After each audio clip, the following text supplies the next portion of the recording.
Largest teacher, 9,000 short in the state of Florida. Industry experts say the problem is pretty simple. Nobody wants to be a teacher anymore for multiple reasons. It's seen less and less like a viable, fulfilling career option. The regional director of Teach for America said the solution is simple. Take steps to make teaching an attractive career once again. A Florida Education Association report has shown more than 9,500 teaching and support staff positions across the state of Florida are vacant. It says the shortage is so wide-ranging that more than 450,000 Florida students may have started last school year without full-time certified teachers in their classroom. A survey of high school students found that only 5% were interested in becoming teachers, and that survey was from 4 years ago. What do you think is going on here with these teachers? I think it speaks to where we are, and I hate to go back to the same thing, but that's a great gig. That's a great gig. That's a nice job. That's an honorable profession. No money. It's fun. It's you're changing lives. And if we're at a place in this country where we can't get people to want to take a decent job, yeah, you're not going to make a lot of money. I mean, but I they guess get it all depends. too. If you're Latino, you're making a lot of money. Yeah. I remember once I was listening to God, who's the big tall guy who used to be on Fox News? He and I used to go at it all the time. O'Reilly, right? Bill O'Reilly. And I remember he went on. He was interviewed once, and he said, I grew up poor in America. My dad was a postman. He was the letter carrier, mailman, as we used to call him. And I thought to myself, that's poor? As a Latino? My dad cleaned toilets at the Barcelona Hotel on Miami Beach. And in the daytime, he was also working as a busboy. And then he had a job driving a truck at night.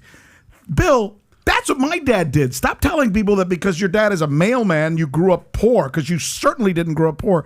This mindset, not to pick on you, Vinny, because I love you like a brother, yeah. Pero this mindset that, oh my God, she's a teacher, she doesn't make a lot of money, that's damn good money.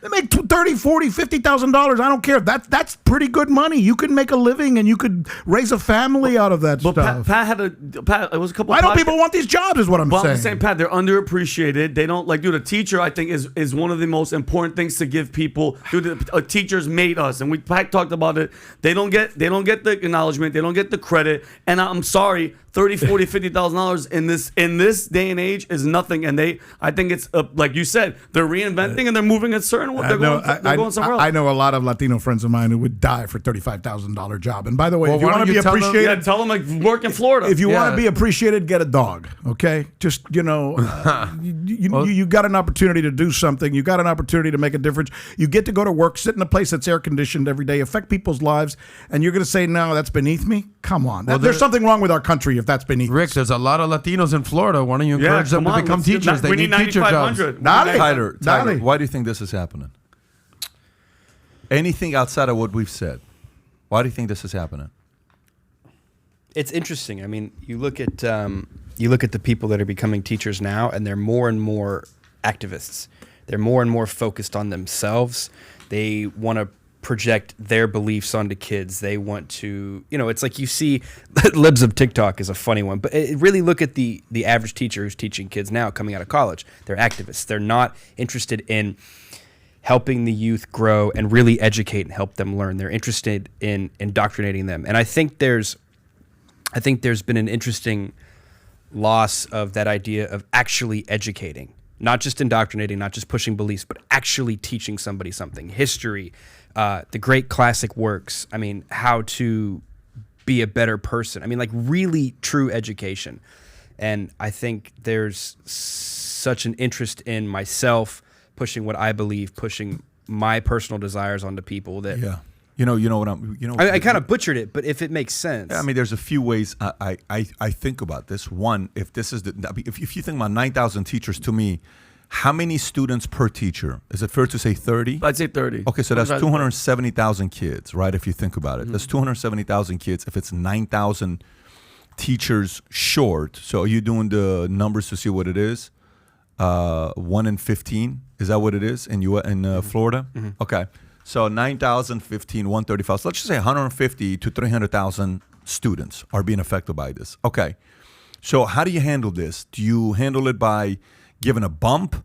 Do you handle it by lowering the requirement to be a teacher?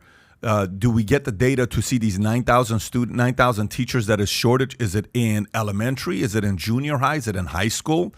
What's the breakdown? What's the definition of a teacher? Could it be kindergarten? How are they processing this? And then if you're thinking about the future of education, does this mean the education route has to be changed?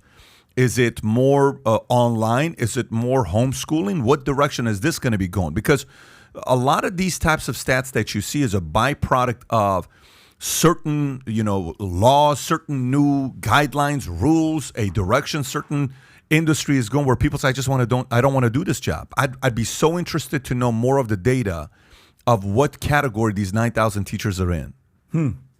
I'd be curious to know. But to me, 9,000, I don't know how far the story is going to go, how much more we're going to hear about it. Can I give you some data? Yeah. Since we want to go data with it. So what percentage of teachers do you think are women? Most. 75% are women. Majority. Okay, so the average age of a teacher is 42 years old. Yeah. So if I'm a woman and I'm in my early 30s, mid 30s, 42 is the average, and I'm looking and I'm seeing what's going on all around me. You said libs of TikTok, right? All right. So if I'm a attractive kindergarten teacher and I'm making 42 grand a year and I'm overworked, I'm underpaid. Yeah, I get the summers off. That's cool. And I'm looking around and I'm going down the conspiracy rabbit hole here, but I'm a young, attractive woman and I see what's going on at girls on OnlyFans and COVID and lockdown and masks and kids and snot and flu and COVID. And Becky down the street is doing OnlyFans. $250,000 a month. Yeah, exactly. Just printing money, showing off her. And she's like, you know what? Fuck this. I'm out. I'm going to go do something else. I'm not saying that they're only doing OnlyFans. What school did you go to where every female teacher was hot? There's some, I'm just saying. Sorry. What school did you go to, like Hooters Junior High School? Obviously, you didn't meet Mrs. McIlvain. Well, I grew up in I had a Mrs. Angulo, but it wasn't everybody. But it's a big difference. I don't know, Mrs. Adam. The Angulo reality and is most teachers are females and they're just like, But if I'm over this nonsense. If we've gotten to a point in this country where you're going to turn down, as I'm reading here, an average starting salary in the state of Florida of between $44,000 and $51,000 because some and the summer's off, as you said, because you have some, I don't like the way they're saying this or I don't like the way they're doing that. I don't know, man. What do you mean, like they don't like the way they're saying this? Well, whatever it is that they don't like the fact that the whatever the political argument of the moment is. I mean, my gosh, it still seems to me like you're passing up on a hell of an opportunity. Yeah. So what does that say about our society that people don't need that job? Once again, the Rick Sanchez Agua Media message. We need more Mexicans. So if you like this clip and you want to watch another one, click right here. And if you want to watch the entire podcast, click right here.